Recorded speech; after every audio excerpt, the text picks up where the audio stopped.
So guys, ayan oh. Sunod-sunod sila umalis oh. Ganda tingnan guys oh.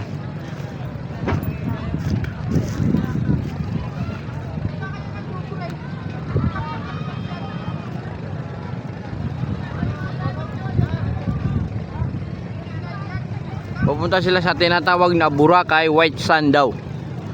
Doon sila magsisiliguan dahil ito ang dinadayo dito sa Batangas Calatagan Beach.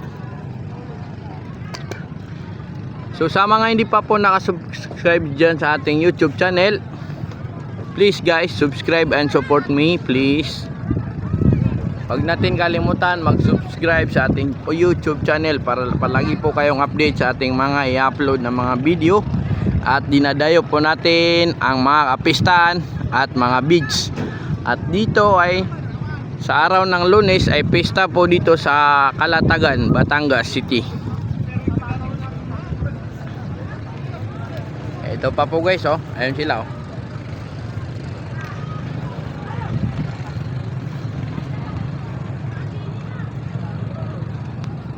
Ayan guys, sabay-sabay na alis yung mga yan oh.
At ito guys nga, tutulak na din po itong nasa ating bandang gilid, kaliwa.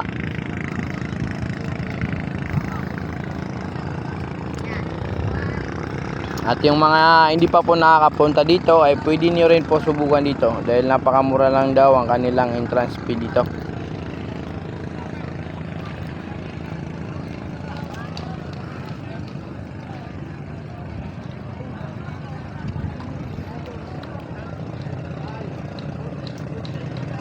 Ayun si kuya, tinutulak ni kuya. Kuya, kaway-kaway.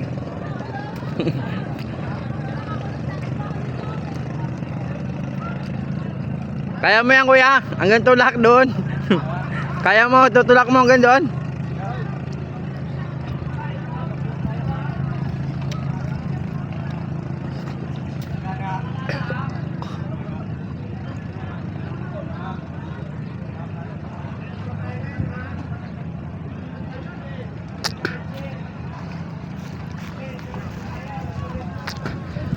Ito guys ang ating partner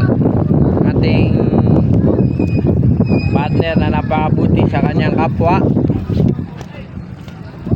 Ay, ito ako. Yan. At ito guys, yun nga guys, naka-display nga kami doon. Sa kasamang pala dahil walang bumibili. Pero okay lang guys kasi nakapunta tayo dito dahil first time po natin dito pumunta sa mga ganitong location or mga ganitong tanawin dito sa Pilipinas.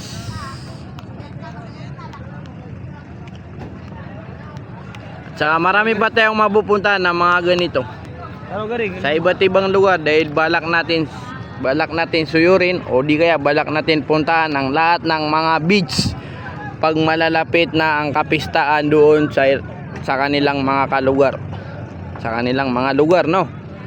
So ngayon guys, makikita nyo kung gaano kaganda yung banda rito. Kaso nga lang hindi ko kayo maatid kung saan sila pupunta dahil wala naman tayong bangka dito o di kaya wala tayong naging kaibigan para mator niya tayo dun sa kanilang pinapaliguan na tinatawag na Boracay White Sand.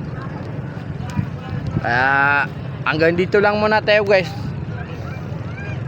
Pero gusto ko rin po sana dito makapunta, no? Doon sa kanilang pinapaliguan na tinatawag na Boracay and White Sand. Ayun po sila, nandun sila sa mismong gitna ng dagat sa gilid. Doon po nila pinaglalagay ang bawat kubol. Pero hindi ko po masasabi sa inyo kung bakit maraming parang mga bahay-bahay doon, dahil kubol nga po ay ganito yung itsura ng kanilang kubol. Kaya hindi po natin masasabi kung ano yung meron doon. Pero sabi nila, doon ang pinakamaganda at napakalinis na paliguan dito sa Calatagan City and beach, no? Lumalabas na yung dugo ko sa ilong guys, dahil talaga naman. Ayan nga guys, tingnan nyo, kung mapapansin nyo po, napakarami po nila, sunod-sunod. Bawat isa po ay pumupunta talaga sila doon. Ayan po.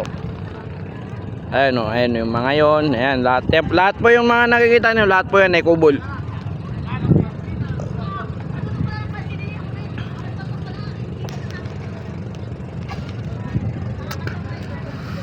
So yun lang po muna guys. Thank you sa ating pag-view and subscribe po sa ating YouTube channel guys. Please po guys, support me. And maraming salamat po sa mga nag-subscribe dyan. Tsaka marami pa po tayong i-update na mga video. Thank you guys. Ayun si kuya, nakatayo lang si kuya. Thank you guys, bye bye. Mamaya ulit sa ating next video. Pupunta kami sa labas dahil wala kaming nabinta dito sa loob. Importante, nasilip natin ang loob.